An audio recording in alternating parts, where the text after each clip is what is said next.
Yo! Big shout out to the big man above. Ladies and gentlemen, this is a very important video. What happens after nuclear war? If a nuclear war was to happen, bro, this video might come in handy. Okay, there's no way you could be back to go back and click on it. You know? Facts. Let's get to it, bro. Nuclear war would forever split human history into anything that happened before and the post-war apocalypse. In the worst case, mass fires consume everything within tens of thousands of square kilometers, killing hundreds of millions within hours. But the worst part comes after that. Nuclear war could trigger a nuclear winter that might kill billions, maybe even completely collapsing our civilization. How does it work? And what would it look like? Fire causes... Yeah, that was scary, dog. Can't ever think about this, bro. Like, imagine one of the world leaders, bro, just like, he's on his deathbed, bro. He's like, man, F it. Like, imagine he just hate humanity. Oh, you know what I mean? He's like, man, I'm bringing everybody with me. Bro, they literally have that option in a way, chat. Bro, I don't know, that's too much power for one person, bro. Yeah. Winter. When a nuclear weapon is detonated, a bubble of gas hotter than the sun is forced into existence, so hot that everything within kilometers immediately begins to burn. The terror bubble expands rapidly, filling the sky over its target, creating a devastating shockwave that causes most of the immediate destruction. Basically, you break a lot of stuff and set it on fire. And in the worst case, this turns into a firestorm that consumes everything and everyone on the ground. Right after the explosion, a gigantic mushroom cloud rises over the destruction like a demon throning over its perverse work.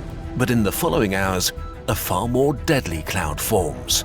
The fire burning cities, forests or fields heats up so much air that it creates its own microclimate and wind system. Hot air and hot smoke rise, pulling in fresh air from the surroundings and fresh oxygen, stoking the flames even more. This creates an updraft and forms a colossal pyrocumulonimbus cloud that carries the soot and aerosols from the flames high into the stratosphere. Under normal conditions, the soot rising from a big fire is quickly washed out by rain. But a pyrocumulonimbus cloud can reach altitudes well above the height where rain clouds form. Dang! Once above the tropopause, there's simply no weather to remove soot from the atmosphere, so it can stay aloft for years. If this happens to a single city, it's a tragedy, but a fairly local one. But in a full-scale nuclear war, warring nations following the cold logic of mutually assured destruction could use hundreds or even thousands of nuclear weapons all at once, creating hundreds of firestorms, Bro, sending up to one... How can we create this type of monstrosity, but we can't end world hunger?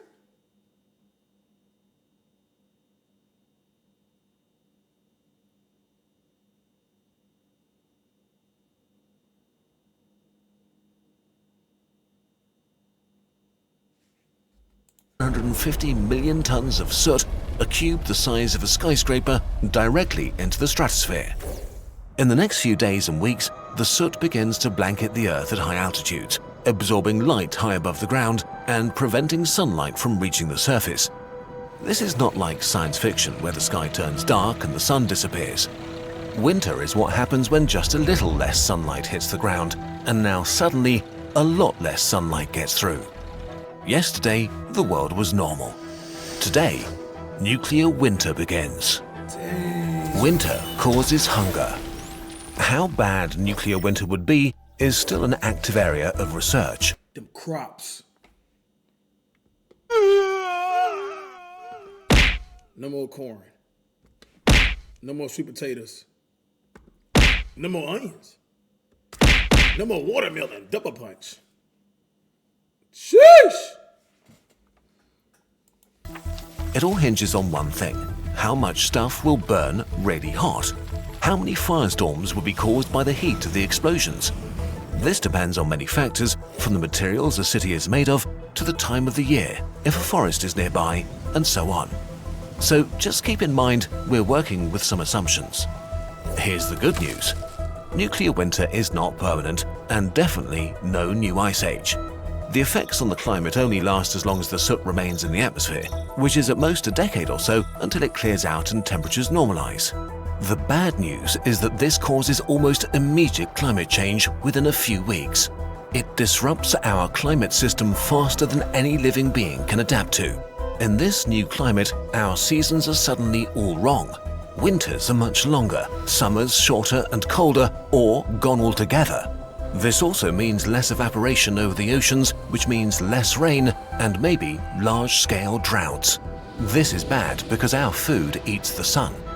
Without good summers and enough rain, growing seasons shrink or even collapse. The majority of humanity lives in an area called the mid-latitudes, a strip of land that has the ideal temperature for our species, not just because it's not too hot or cold, it's also where the plants we eat grow best. The vast majority of the food we eat stems from a few highly efficient crops that are mostly produced in a few very agriculturally productive regions like the US Great Plains or Ukraine. From these bread and rice baskets of the world, they get traded and shipped around the world.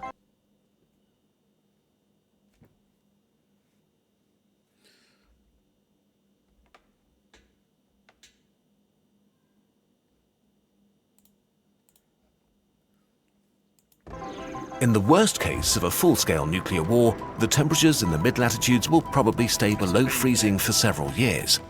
Nothing at all can grow under these conditions, and the world's bread baskets would suddenly turn empty. If food production crashes, the world's food producers would very likely ramp up prices or even stop selling food to other countries, if they're still able to farm their fields at Oh, what? Bro, look, bro. Grocery stores gonna be the first thing people gonna go and knock out. The baby aisle, bro, ladies and gentlemen, the dog food aisle would be tormented. Bro, it's food, it's protein. I don't think, bro. Y'all may say, ew. I'm telling you, bro, that dog food aisle will be empty too. People gonna eat, bro. all. It's easy to calculate how many people can be alive on Earth. You take all the calories we can produce and divide them by what the average person needs to survive. If you have more people than calories, then within a few weeks, you don't anymore. Humanity has only a few weeks' supply of crops and food, not enough to survive this drastic drop in production. Dang. But the climate is not the only issue.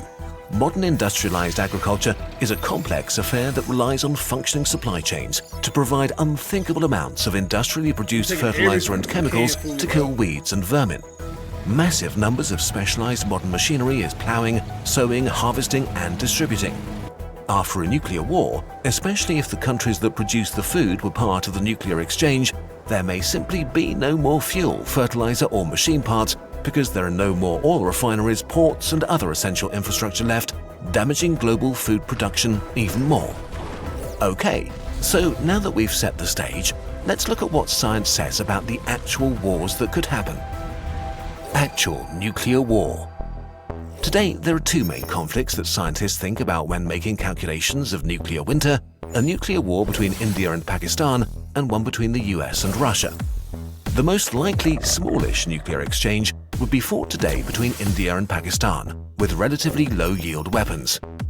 Even in a pretty mild nuclear war like this, Man, just a fact, if something was to happen, y'all, any country nuclear war, all of our hearts gonna be racing. It could be like, dang, somebody actually pressed the button. Yeah, bro, we all got to lock in. But y'all think I'm sleeping? the immediate explosions would kill around 27 million people, which is horrible enough. In just a few hours, more people would die than in all of World War I. The ensuing fires would not cause a nuclear winter, but a mild nuclear autumn. But even this would disrupt the climate and thereby global agriculture, enough to starve up to 250 million people worldwide. Unfortunately, India and Pakistan are in an arms race and have been increasing the number and power of warheads in their arsenal. The next stage of we all gonna feel it. If that's fact check, any impact say way over there. If they go through a nuclear war, we gonna feel it.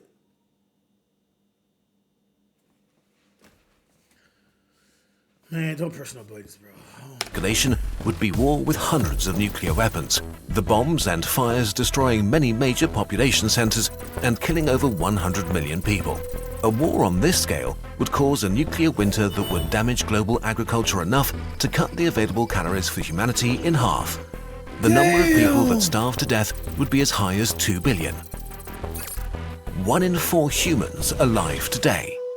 The worst-case scenario is a full-scale global war between NATO nations and Russia, or China, which also continues to build its nuclear arsenal. In a war between a former, future, and current superpower, thousands of nuclear weapons. It got me!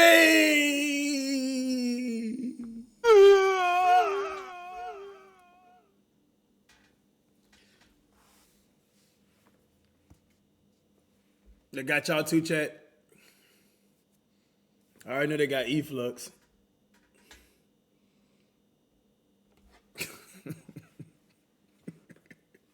they got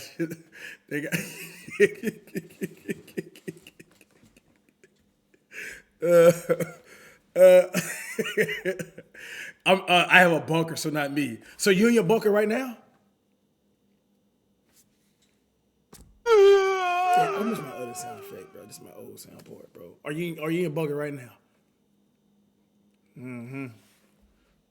Could be detonated.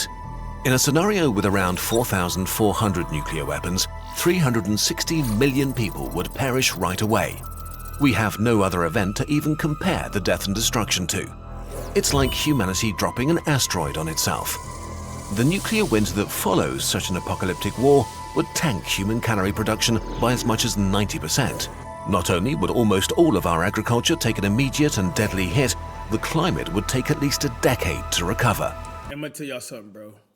All more is going out the window, bro. Everybody who's still alive, bro, you can't even trust your cousin. You can't trust your neighbor. Everybody it's gonna be every man for himself trying to feed their family, bro. And if you got any resources and you ain't got no firepower to defend it,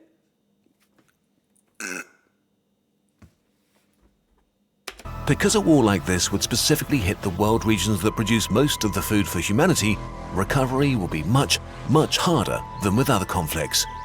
Within 2 years, the global death toll from starvation could rise to about 5 billion. In mid-latitude countries like Russia, China, Canada, the US, and much of Europe, only a few % of the population might survive. Humanity will never be the same again. While nowhere is truly safe, some nations in the Southern Hemisphere may fare well enough to endure while the rest of the world collapses. All the nuclear weapon states are in the Northern Hemisphere, so a few countries like Australia, New Zealand, and Argentina may be able to endure for a bunch of different reasons. Nobody in my chat from here. No one, and you be lying if you say you are. Oh, we all cook, chat. Why you gotta say prayed up to the big man above, dog?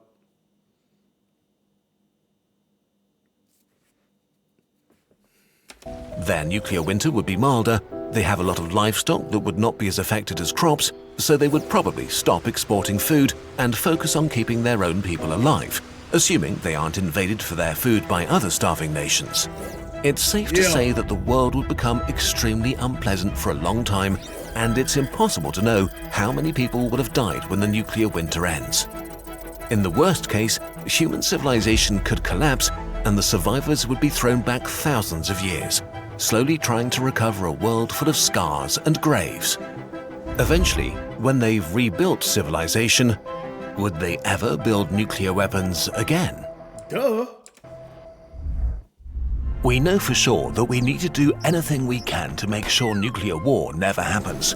This video was supported by You can is big nose box. It's just create notebooks here boxes to update it.